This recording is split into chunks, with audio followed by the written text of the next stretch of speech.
Let's make news at 6.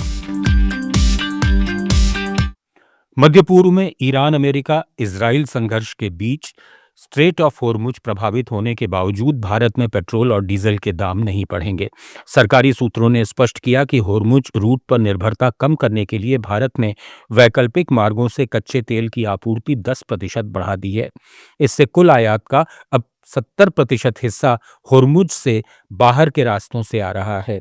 Bharat ने कच्चे तेल के स्रोतों को 40 से अधिक देशों तक विविधीकृत किया है, जबकि पर्याप्त स्टॉक और एलएनजी सरप्लस के साथ ऊर्जा सुरक्षा मजबूत बनी हुई है। अंतर्राष्ट्रीय बाजार में ब्रेंट क्रूड की कीमत $92 प्रति बैरल के पार पहुंच गई है।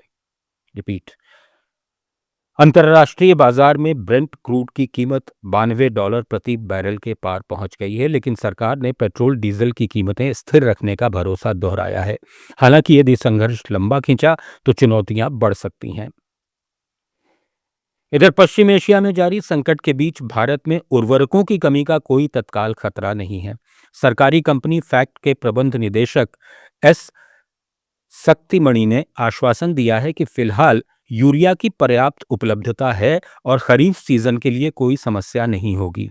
कंपनी के पास 1,40,000 टन का स्टॉक है, जबकि मार्च अप्रैल में 1.5 लाख टन उत्पादन की उम्मीद है।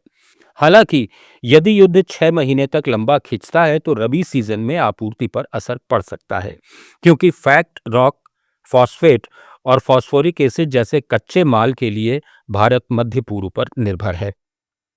अधिकारी ने कहा कि सरकार पहले से डीएपी और अन्य उर्वरकों का स्टॉक जुटा रही है।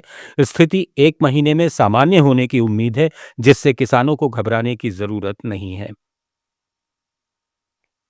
कॉन्फेडरेशन ऑफ इंडियन इंडस्ट्री के इंडियन वुमेन्स नेटवर्क ने चेन्नई में अपने वार्षिक लीडरशिप समिट थारागई के मौके पर एक वाइट पेपर जारी किया है। इसमें महिलाओं की श्रम शक्ति भागीदारी को मौजूदा 40% से बढ़ाने के लिए एक नीतिगत ढांचे की सिफारिश की गई है।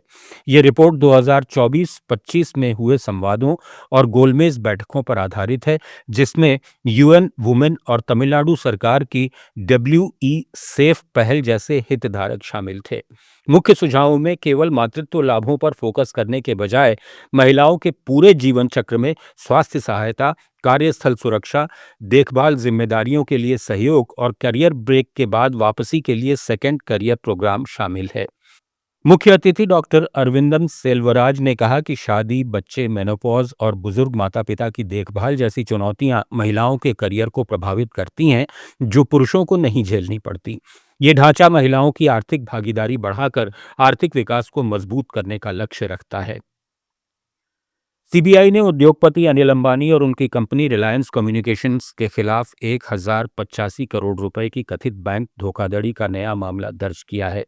पंजाब नेशनल बैंक की शिकायत पर आधारित इस एफआईआर में आरोप है कि 2013 से 17 के बीच अनिल अंबानी, कंपनी के पूर्व निदेशकों और अन्य ने पीएनबी और विलय हो चुके यूनाइटेड बैंक ऑफ इंडिया से प्राप्त ऋण राशि का दुरुपयोग किया, जिससे 621 करोड़ 39 लाख रुपए पीएनबी और 463 करोड़ 80 लाख रुपए यूनाइटेड बैंक को, यानी कुल 1,085 करोड़ रुपए से अधिक का नुकसान हुआ।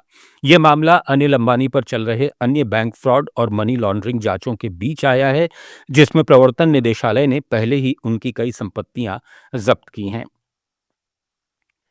कर्नाटक के मुख्यमंत्री सिद्धारमैया ने राज्य पर अत्यधिक कर्ज लेने के विपक्षी आरोपों को खारिज कर दिया है। उन्होंने कहा कि राज्य का कर्ज जीडीपी के 24.94% पर है, जो कर्नाटक फिस्कल रिस्पॉन्सिबिलिटी एक्ट में निर्धारित 25% की सीमा के अंदर है। मैसूरू जिले के पिल्लाहल्ली गांव में पत्रकारों से बातचीत में उन्होंने कहा कि स्टेट जीडीपी करीब 33,05,500 करोड़ रुपए है। फिस्कल डेफिसिट भी 2.95% पर है, जो 3% की कानूनी सीमा से कम है। सिद्धारमैया ने कहा कि विकास के लिए उधार लेना जरूरी है। भाजपा के आरोप झूठे हैं, क्योंकि केंद्र सरकार का कर्ज और फिस्कल डेफिसिट राज्य से कहीं अधिक है। आंध्र प्रदेश उन्नत प्रौद्योगिकी क्रांति के कगार पर है। ये दावा है राज्य के मुख्यमंत्री चंद्रबाबू नायडू का। उन्होंने ऐलान किया कि अमरावती में जल्द क्वांटम कंप्यूटर स्थापित होगा। न्यूज एट 6 में फिलहाल इतना ही। जुड़े रहिए लेट्स माइक के साथ।